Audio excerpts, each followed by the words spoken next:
Okay students, let's get back to our chapter 16. Today we are going to conclude this chapter.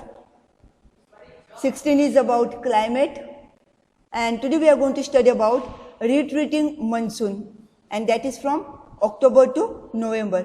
So far we have studied about winter, then we studied about summer, and then we went to monsoon season. Now we are going to study about October to November. The rain that we get is called as retreating monsoon. So let's see. Duration between October and November is better known as retreating monsoon. The vertical sun rays gradually shift southwards and create low pressure over Indian Ocean in south.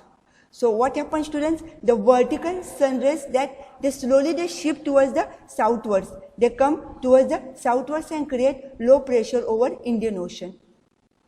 High pressure develops gradually over North India. By the end of September, a fresh pressure system develops over Arabian Sea and Bay of Bengal, which weakens the monsoon winds, which have already reached the interior part of India. So what is this, students? By the end of September, the fresh pressure system develops over Arabian Sea and Bay of Bengal. In the previous class also we studied about Bay of Bengal and Arabian Ocean. So when the pressure condition change afterwards, these winds start flowing back towards the sea during October and November. They start flowing towards the sea, they go back, and then what happens? So this period is called as retreating monsoon. At this time, a season of dry and cool winds start instead of hot summer. So instead of hot summer, the dry and the cool wind starts blowing. Clear sky and increasing temperature are main characteristics of retreating monsoon winds. So how will be the sky? The sky will be very clear. It will be blue, and increasing temperature rises. These are the two main characteristics of this retreating monsoon. Soil contains moisture, daytime temperature increases, night is cool and pleasant. So the soil contains moisture, we know, after the monsoon obviously, and so the night is cool and pleasant, but during the day the temperature is high. Daytime weather is very perplexing due to high temperature and humidity. Due to high temperature and humidity, how is the weather? It is very confusing. This situation is known as October heat.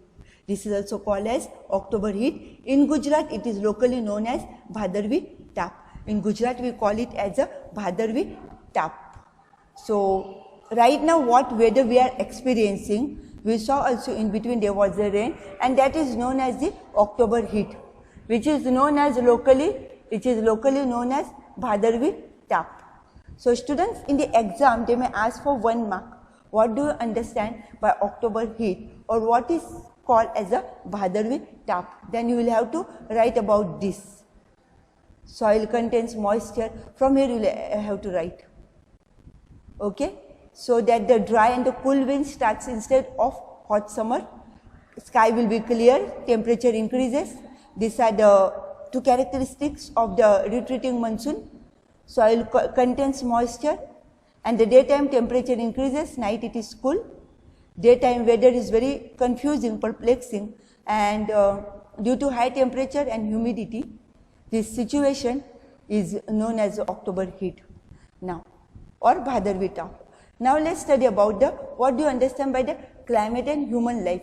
Now, what effect does the climate have on human life? This is usually asked in the exam, and it is a 3 marks question, and therefore you will have to remember this.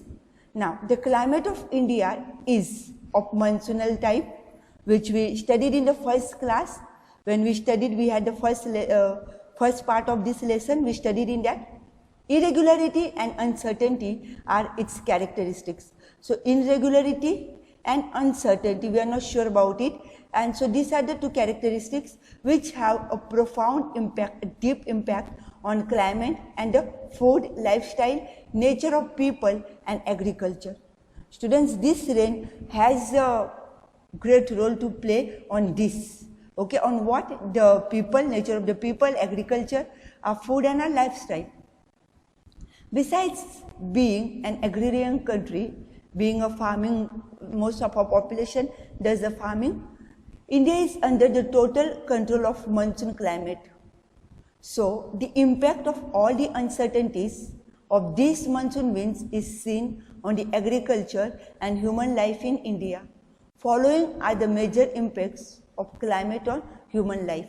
So let's see the climate that has the impact on human life, and that is due to high temperature during most of the year in India, a large variety of crops can be cultivated.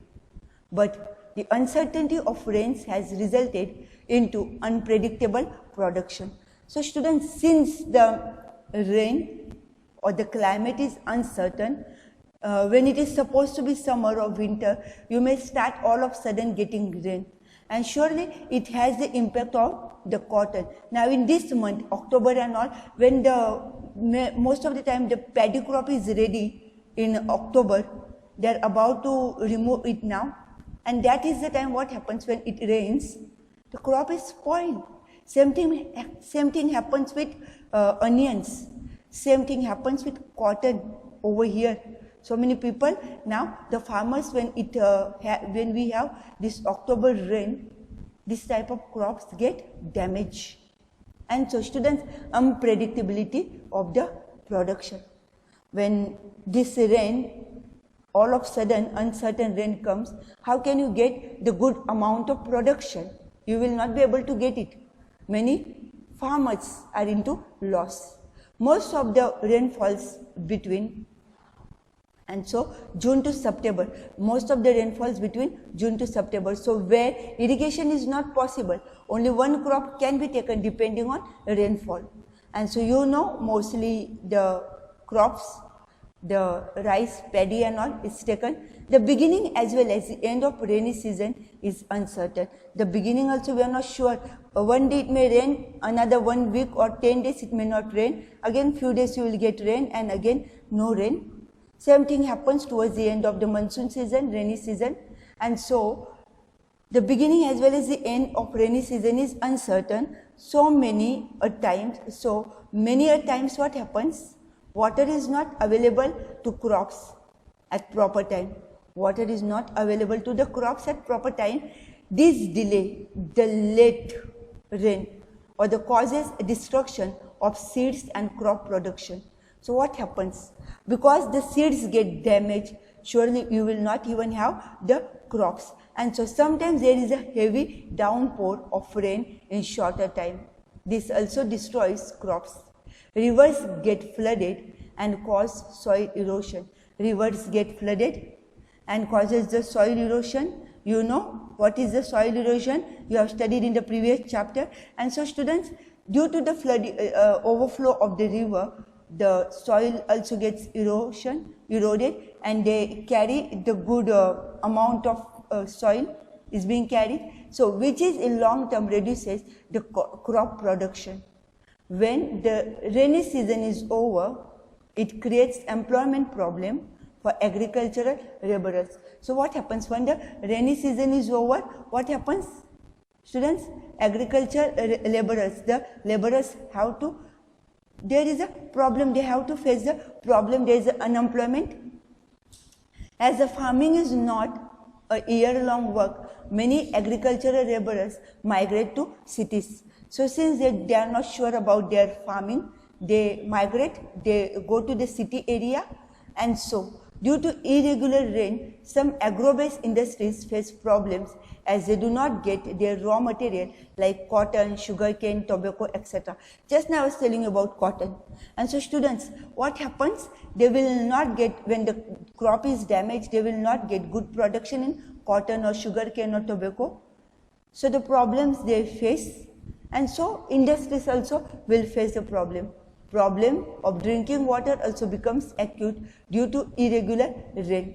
So what happens? The problem of drinking water also becomes acute, becomes very severe, and due to irregular rain. Like in desert or mountainous region becomes full of hardships which directly affects people's food, clothing and occupation. Students, when the people do not have the job, unemployment is there, naturally it has an effect it has the effect, it affects their life, it has the effect on their food, clothing and occupation. Students, we have finished the chapter over here.